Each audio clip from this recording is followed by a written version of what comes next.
What is up, everyone? We are back in our Rising Lords campaign, and we're continuing on with the story. This is Chapter 4, and our main mission is to head back home to Tarnhelm, which is up there. So let's start making our way. Actually, hold on. Let's see what we can do with our cards. We got a lot of XP remaining, so we need to buy some stuff. And we need to get some decoys. I guess we'll do that.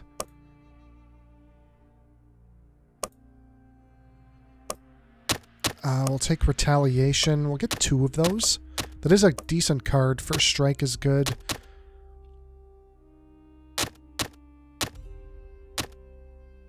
$150. Yeah, we can get some of those. Another one. Traps are good too. Get 3 decoys. I mean, there's nothing wrong with that.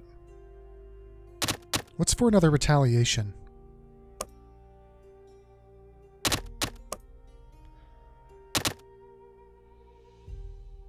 Another First Strike.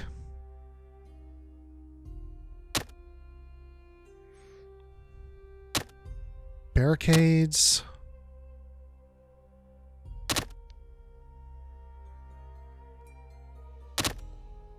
I'm not going to take stakes.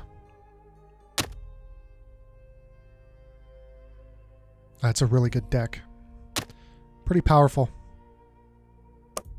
Sure, we'll take another First Strike. Why not? And 2... Can I get 2 barricades? No, but we'll take it. We got 100 XP remaining. Is there anything that... I can't really afford anything, so... We'll just save that. That's a pretty good deck. And unfortunately, I can't hire anyone else. That's a pretty abysmal army, I tell you. Let's start heading up. We don't have a city to manage, so we don't have to worry about that.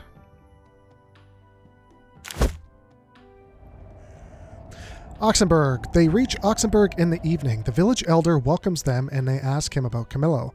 No one has passed through here, my lord. They have a quick meal and get ready to leave. We need horses. We must hurry to Tarnhelm and organize a rescue for Sir Ricard. Tancred says to the village elder, he grimaces, I'm sorry, we haven't got any left. The plague has taken them all. I can give you some provisions for your journey. Thank you for the help, Tancred replies, but you should be on your guard. The Godikins will be coming soon, and Tarnhelm will need your help. The elder nods. I'll send scouts to the lake to look for boats. Perhaps your brother will arrive on these shores after all. Tancred and his small troop begin their long, arduous journey home. Alright, let's continue heading northeast.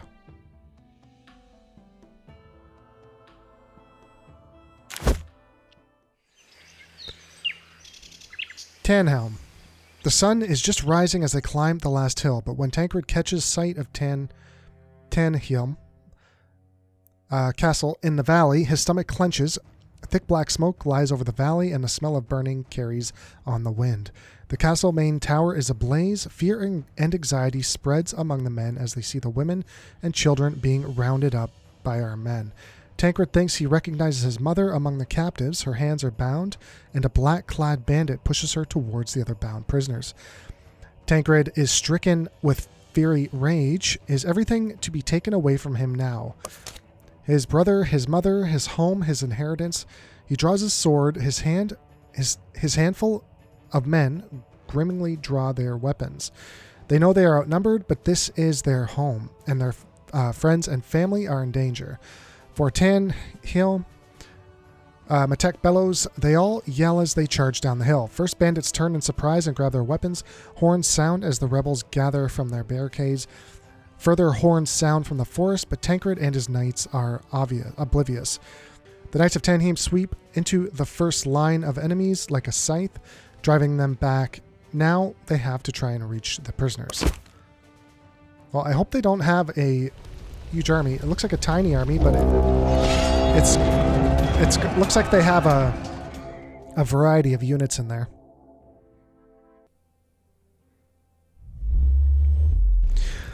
Alright, so this will be the second time that I've done this battle. And our cards don't matter, and I figured out what we need to do, I think, to kind of do what we need to do here.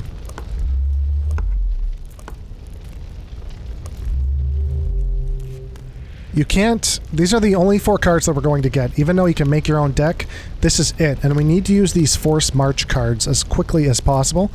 And even swap if we can.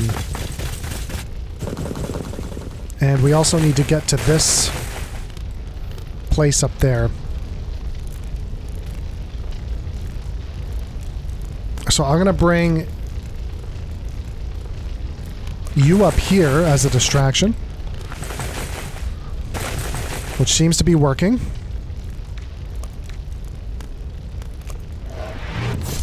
Let's give you that.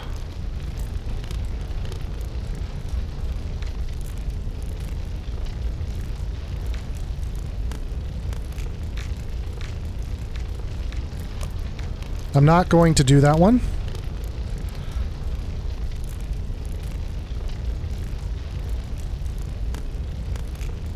Yep, I'm going to put you here.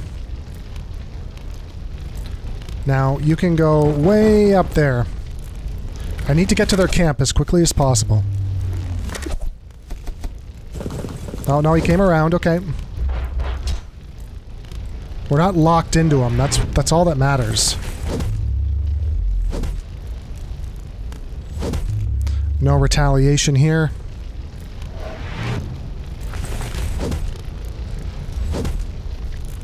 They really backed away from our archer. Or from our, I don't even know if I want to use that just yet. Okay, so we're locked in here. I kind of... Who am I locked in with? These archers? Oh. What a pathetic battle. How did you do that little damage?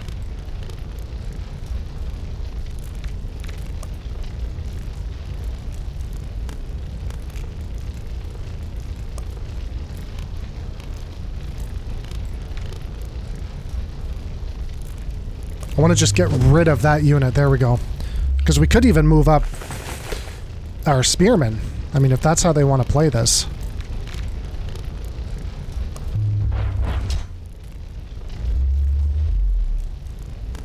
I don't care who gets the camp, as long as somebody does. Now we're in a forest. We shouldn't take too much damage. Like I said, as long as we don't get locked in.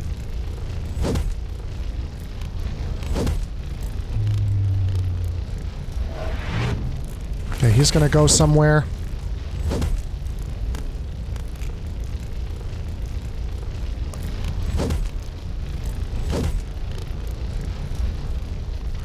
Those poor peasants.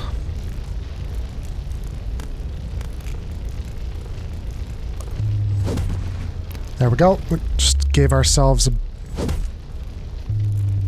an opening here. And we can force march and hit the camp right now. Rundorf, the new black robes keep appearing on the battlefield, but eventually they reach the prisoners. Tancred can make out his mother among them. Recent events have made their mark on her, but she still stands tall. Thank Solus. Tancred, you've come. They've come at us in an ambush during the night, she says, but you're so few. Where's the rest of your army?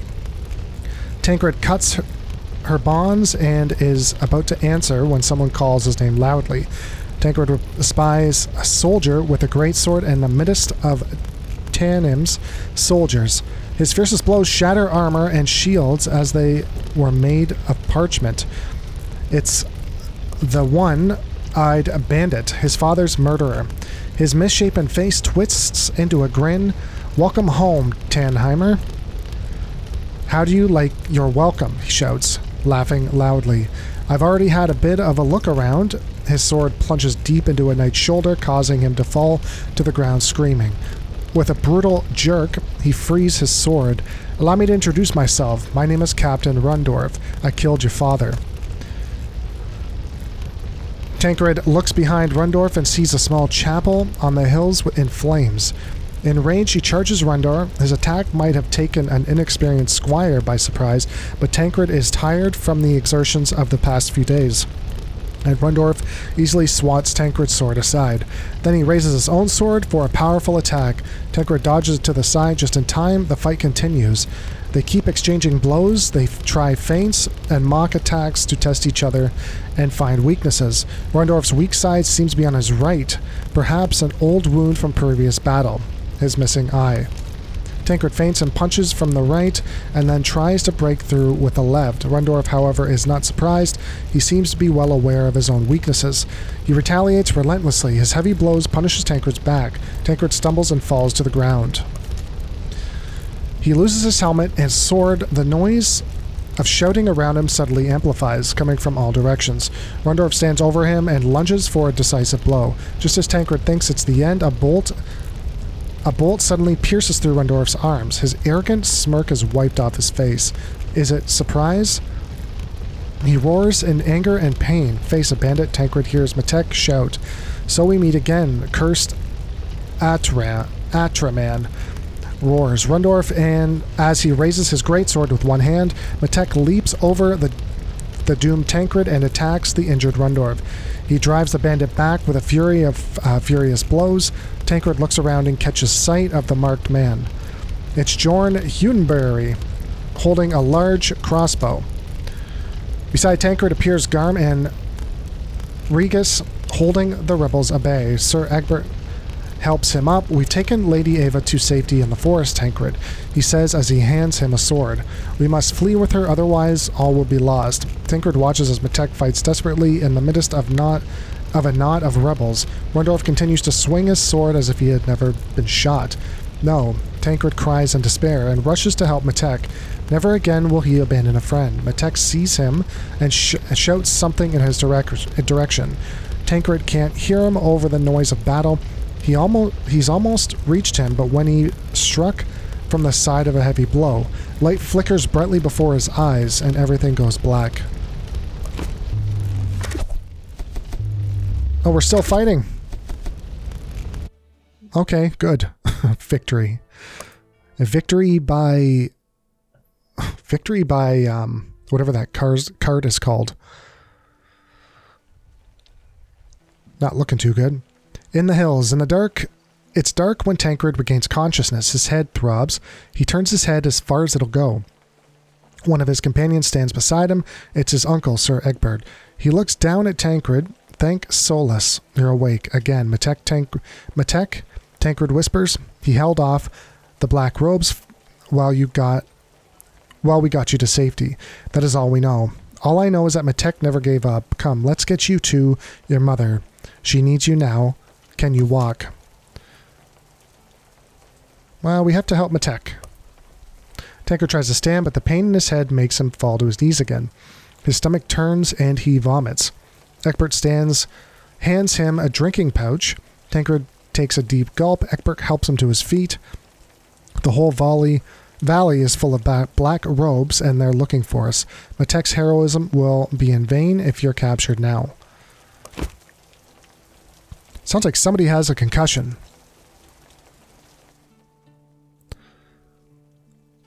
Tancred must encourage entourage must escape the pursuers. Move the army to the next waypoint. Up here?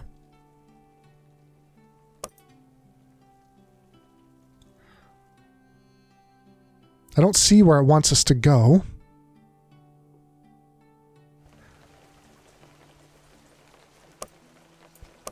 I mean, we'll go up there. I can't really go anywhere else. Look at our home province. It's destroyed. The only thing left is the inn.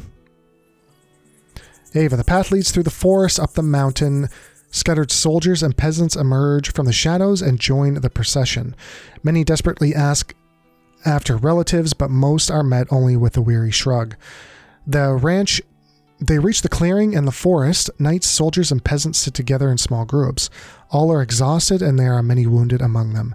At the edge of the clearing, a lone figure stands, looking down at Tanheim as it burns down in the valley. Tancred moves to stand beside her. Ava looks at him and caresses his cheek with an ice-cold hand. "Where's your brother?" she asks softly. Tancred answers hesitantly. "He's safe in Mangano, Camillo." Tancred, his mother looks at him sadly. "You can't hide anything from me. Please tell me the truth." Tancred tells her how the Godikins attacked Pontefract and how Ricard was gravely injured in the middle of the church. How they fled through Pontefract and ended up losing sight of each other on the lake. Ava looks at the flames over Tanheim for a long time. Her eyes fill with tears. "Without Ricard, we are lost. The House of Tanheim is lost," she finally says in a brittle voice. Tancred wants to encourage her, but he feels helpless and lost himself. A voice draws his attention. It's Garm, the old hunter. "Tancred, we must be on our way. They'll be looking for us. I know a way that leads over the pass to the north. It's the only way left. Gather everyone together, children, elders, and women in the center. After everyone has formed a caravan, they count those gathered. There's about 30 archers, 5 knights on foot, 50 men with spears, 40 able-bodied peasants, and about 33 times as many children, old people, and women. Egbert gives the signal to leave. Tancred has to take his mother by hand and lead the way. Food left 600. Okay, I can't really control that right now.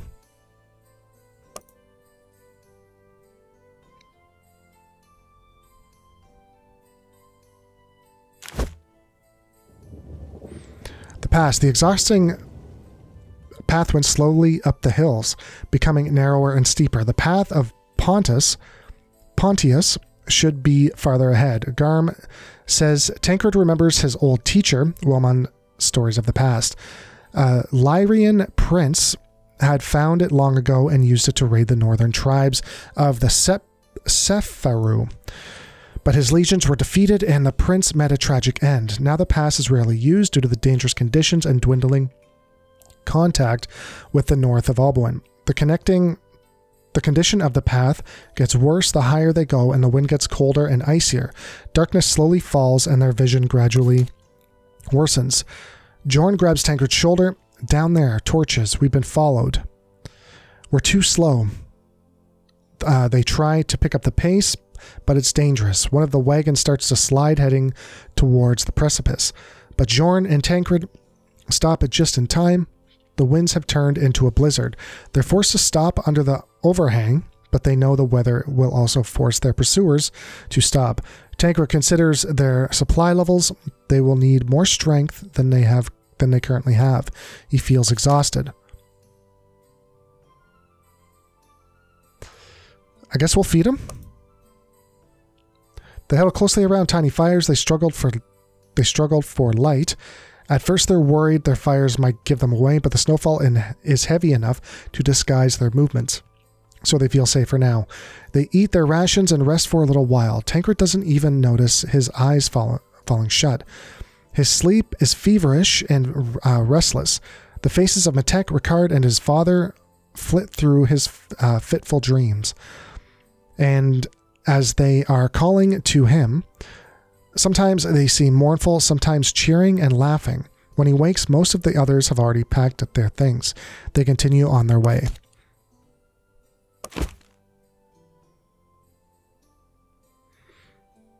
All right, let's continue. Actually, before we move on, let's do... Ooh. It's not a bad army. At least it's... I mean, at least it's got some cavalry. I don't know. We're going to use this XP again. So I don't even remember what I had. I do want that again. We're going to take 2 of these.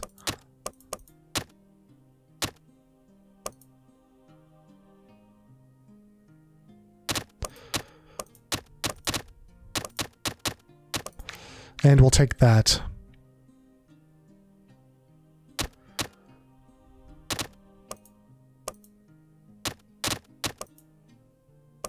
I think decoy is going to be pretty powerful.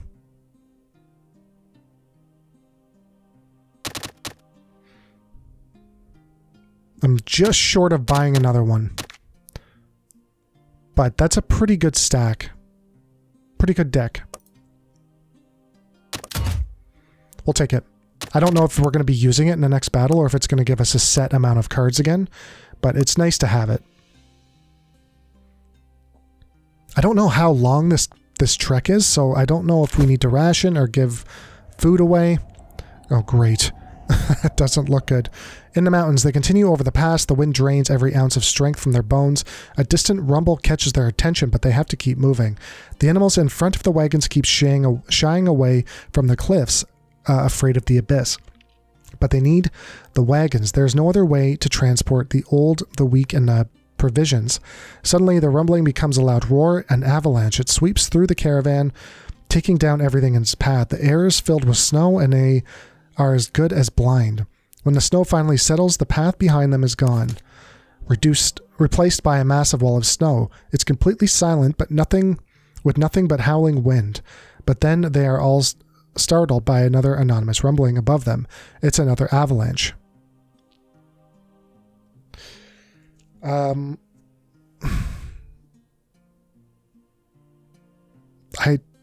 don't... Digging for survivors, well, that's going to use more food. We might need to move quickly. Move quickly. They'll die if another avalanche hits. They stop everyone digging and run on. Behind them, more avalanches come thundering down the mountain. They race through the pass, hoping to escape the cursed mountain soon. So, minus 10 morale. Unfortunately, we had to leave some people behind. Not ideal, but we have to sacrifice the few to save the many in that situation. The Durbrook. They trudge on in silence. When the fog finally begins to lift, they look to the north of Alboin. In the distance, they see a peak of Mount Vidar on the horizon, the highest mountain on the island. But between them and the mount lies a Durbrook, a marshy swamp forest that seems to go on forever. Where are we going now? A thin peasant girl asks Tancred. To the northern provinces. We should be safe there for now. Tancred answers. A few hours later, they reach the trees that looms before them. Everyone hesitates before the dark and eerie forest, but finally Tancred summons his courage and takes his first step into the darkness.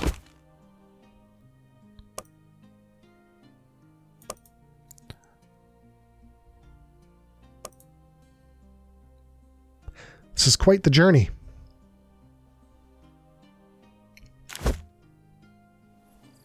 Tancred is dreaming again. He stands over his father's corpse once more, but it's not his father, it's Patek. Tancred reaches out to try and help him, but his feet are stuck in the mud. Grinning skulls stare up at him from the brackish water. Bony hands reach for him. Where is his sword? Tancred wakes up. It's still dark and he's cold. He waits for the first members of his small band to awaken, pulling his cloak tightly around his shoulders. After walking all day, they need to rest. They've tried to save their rations, but they have to eat. When they're ready to move on, they'll see the path has disappeared. To the right, a small stream flows. To the left, someone seems to have placed small piles of stone on top of each other. Or do they mark a path? Follow the stones.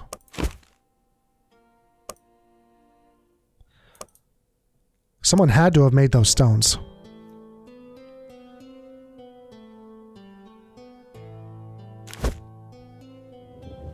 Oh God. Despite the swamp, despite the bare tree pods, hardly any light penetrates through the canopy to light the path. Unlike the stormy mountains, there's not a breath of wind. The progress is slow in the swamp, the horses and provision wagons sinking fast. When they hear a rustling behind them, they flinch. Are they being followed? Asks Sir Egbert. They wait a while, but the forest remains silent. They keep moving all day. Tancred's mother Ava wrapped him in blankets and placed him on top of one of the wagons. Her gaze goes blank and she doesn't speak. Suddenly, a commotion breaks out. One of the wagons has sunk. The people try to calm the animals, but they continue to panic. Save the provisions. We have to. They quickly take the sacks and barrels from the wagons and carry them through the swamp, but by the swamp has the animals firmly in its grip. They can only watch helplessly as the animals sink deeper and deeper into the bog. The cries of the panicked animals are horrible to hear. Yeah. That's like a Land Before Time situation. Or The Never-Ending Story. Not Land Before Time. The Never-Ending Story. Alright, we still got food, but we're carrying it on our backs. How long is this journey, for God's sakes?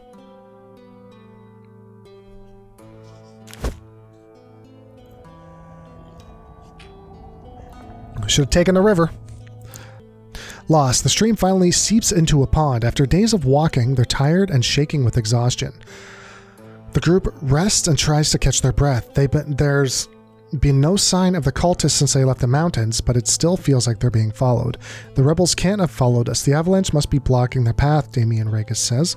With the comet looming ominously in the sky, they try to orient themselves to the north. But there still seems to be no end to the forest. Jorn approaches Tancred. I saw figures behind us. I hope that they're not spirits of the fallen. He looks into the dark undergrowth waringly. We can't follow that devilish comet, Tancred, Egbert says.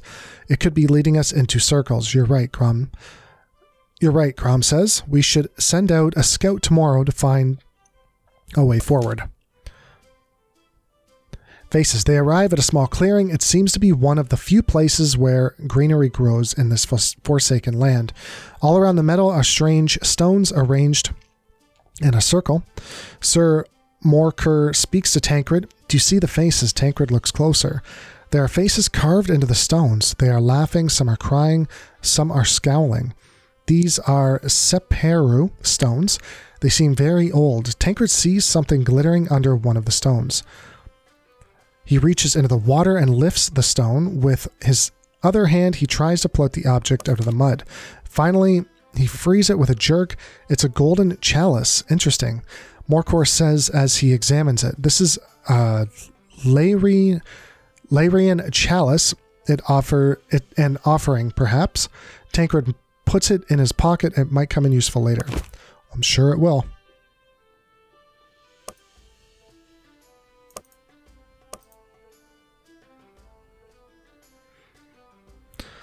Get me out of this forest, for God's sakes.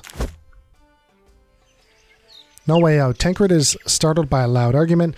It's just because your supposed scouting skills that we've been walking in circles for days now. I swear I've seen that rock a zillion times.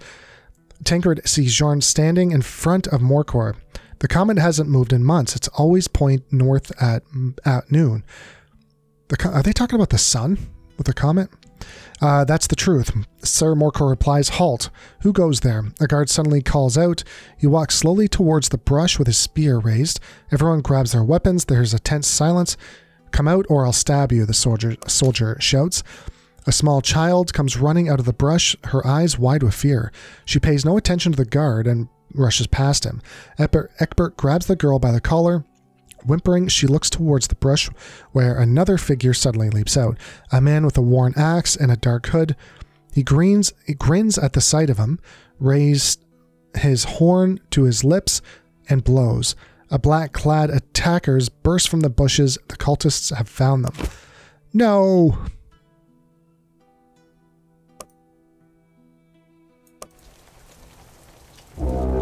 It's an ambush! It's an ambush, goddammit. Oh. Alright, let's try and find some terrain. I don't know what Tancred must survive. Alright. Terrain's going to be our friend here. We're going to put the archers in the center. Put you guys there.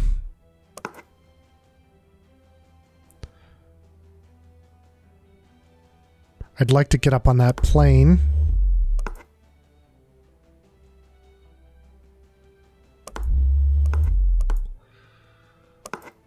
Their camp is down there.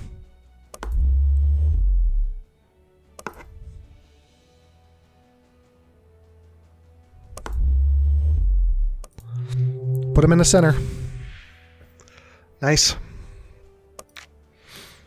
least we're going first. So let's put a trap. Probably right here might be not a bad spot. Actually, we can't because this is our archer right now. Where is there? Do they have any archers? What happened?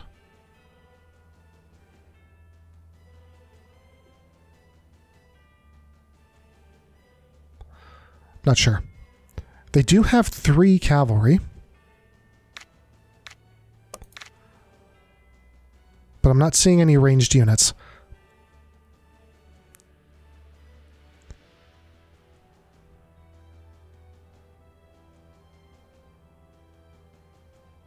I almost want to save our decoy for now. Until we figure out where we want to put him.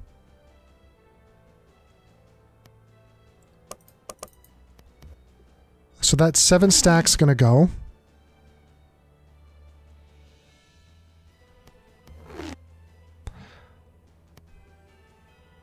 I'm just too shy to hit here. He's on a hill as well.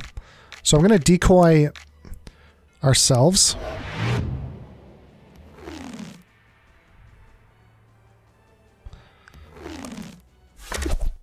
You're a pretty juicy target, so we'll shoot you. Yeah, he's gonna shoot. Okay, we gotta move out. It's unfortunate. It's our best defensive tile.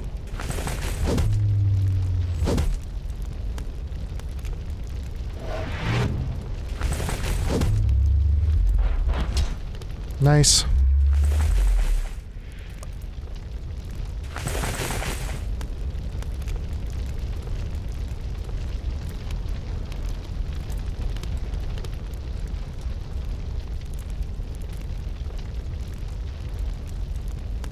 Not going to be able to kill him with one swipe. I'm going to put you up on the hill.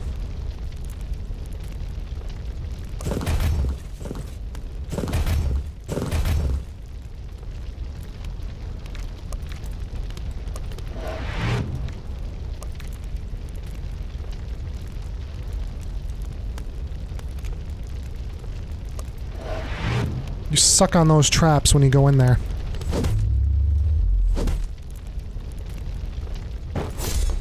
Nice.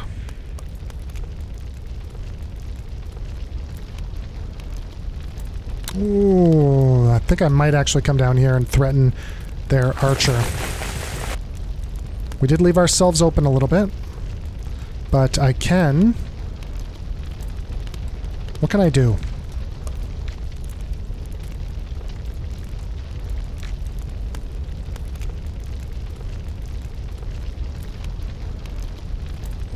Really don't want our king getting attacked, so we'll bring him over. Who's going next? You are? I want to get you over here because these cavalry are coming in.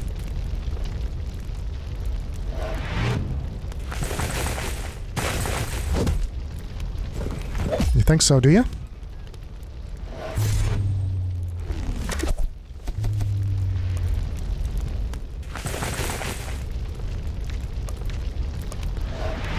Yeah, we'll get formation on you.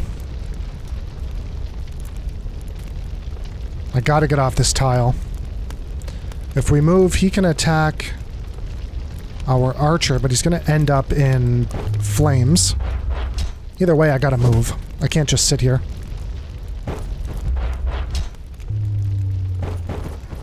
Should have put retaliate on that cavalry unit. I didn't see that. Something's cooking. Yeah.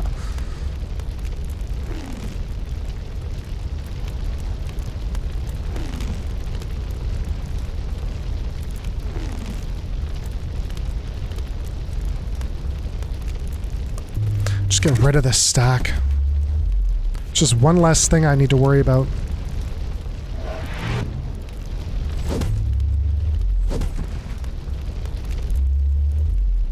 We might actually win that fight.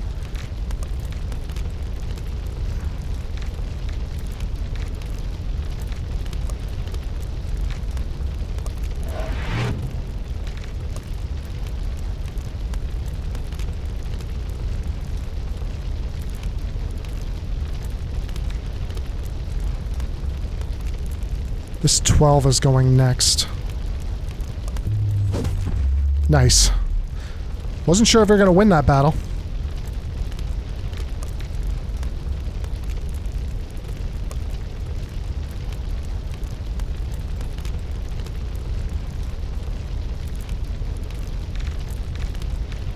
I am going to put a decoy on you and just let you retaliate. Because I don't like these two things here. They could be decoys or first strikes, and that would really hurt us. Don't know why you attacked my spearmen, but okay.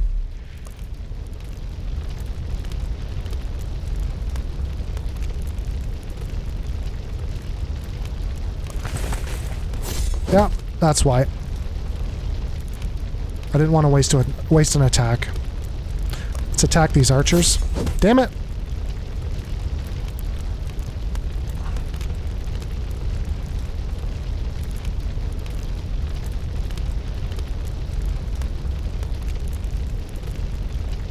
The cavalry unit can't really attack our archers without sitting in fire. So I'm going to attack up this way. And tie down this unit.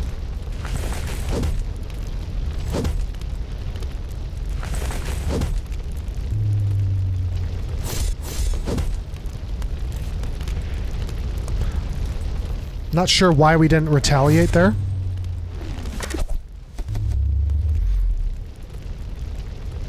Another... That's okay, he's not going to do anything to us, even with first strike. We are leaving ourselves open on that tile. Well, they're not going to go for it, okay.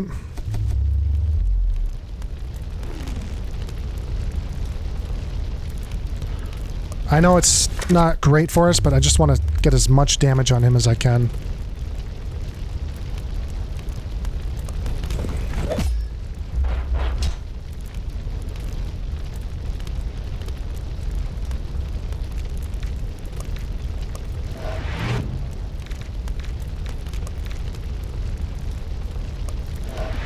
The guy's loaded.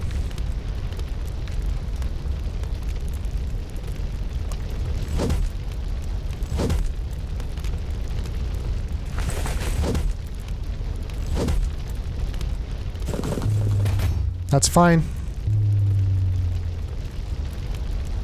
He's dead next round.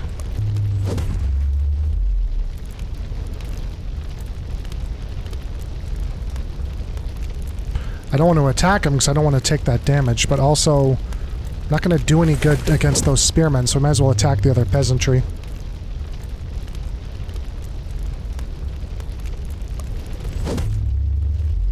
Nice old 2-stack on him.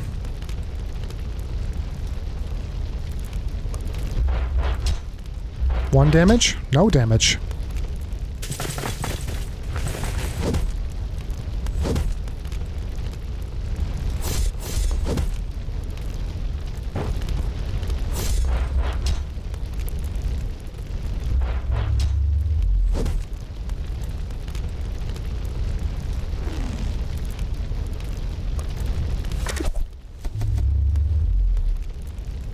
No, I just want you to kill him.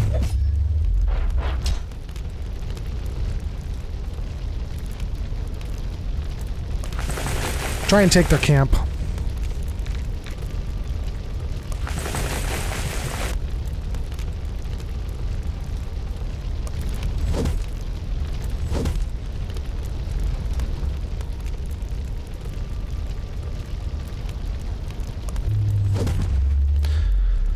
I'd rather take the advantage and attack their king. Yeah, that's good.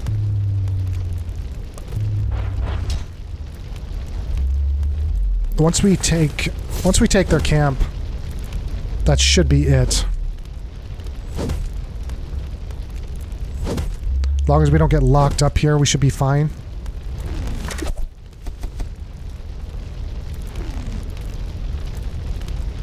Yeah, I don't think we'll kill him. Nice. Was this decoy or something? First strike? I figured even if he had first strike, he wouldn't do much to us anyways. Alright, not bad. I like these fights that are kind of designed around what they want to give us. After the battle, the bandit leader lies on the ground in front of them. The apostle, one of the soldiers, whispers softly, one of Rendov's men. I know him from Taraso.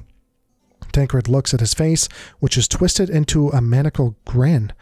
Even in death, these cultists seem to be filled with hatred. A voice pulls him out of the reverie.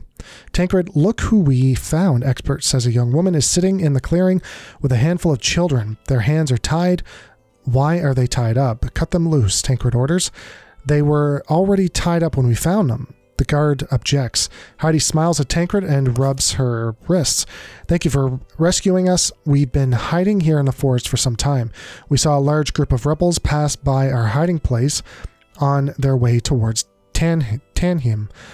But unfortunately, they spotted us and then captured us. Let me lead you out of the forest. I know my way around here. My father and I used to wander these woods many times as merchants. Thank heavens, finally someone with a sense of direction, they hear Jorn exclaim. Yes, please lead us to safety.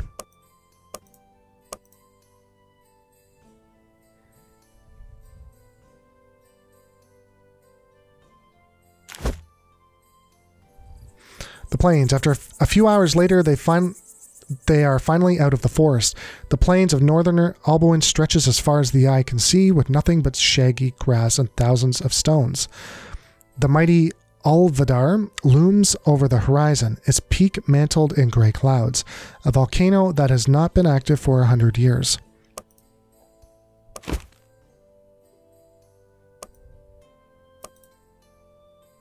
Let's head to the smoldering volcano.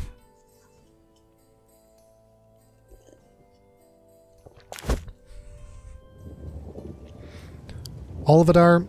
They reach the volcano a few days later. Safe in its shadow, they finally have a time to rest.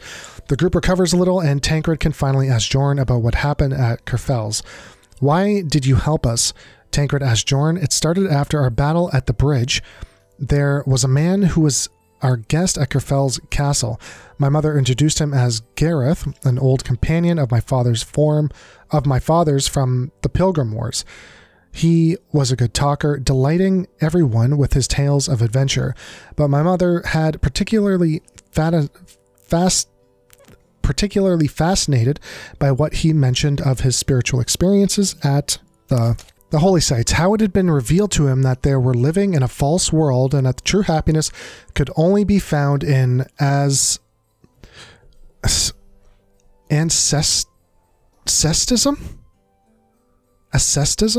I'm reading that wrong, obviously.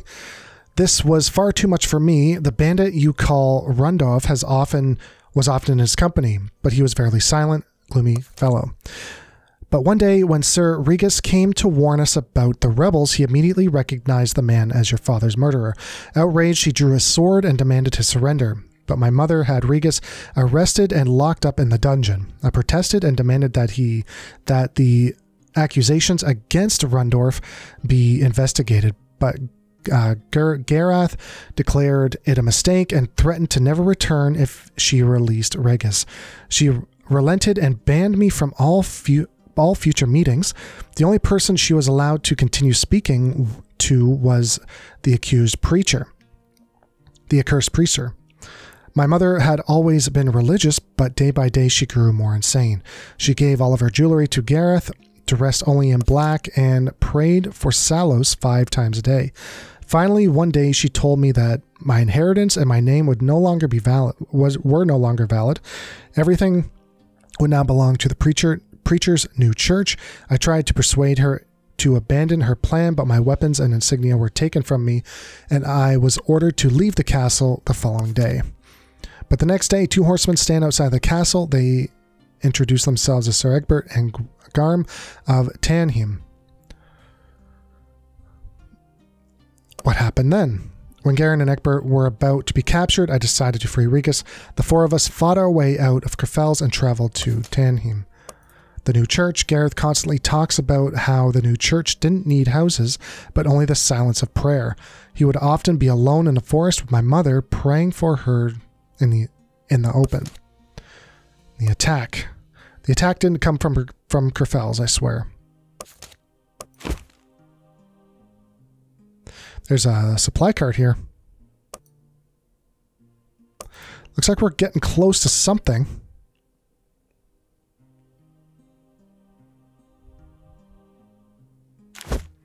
Supply wagons going all over the place. The horsemen. On the horizon, they could see a cloud of dust. Armed horsemen on shaggy horses approached, bearing a banner with a silver seagull and a blue background. Clan Forerun.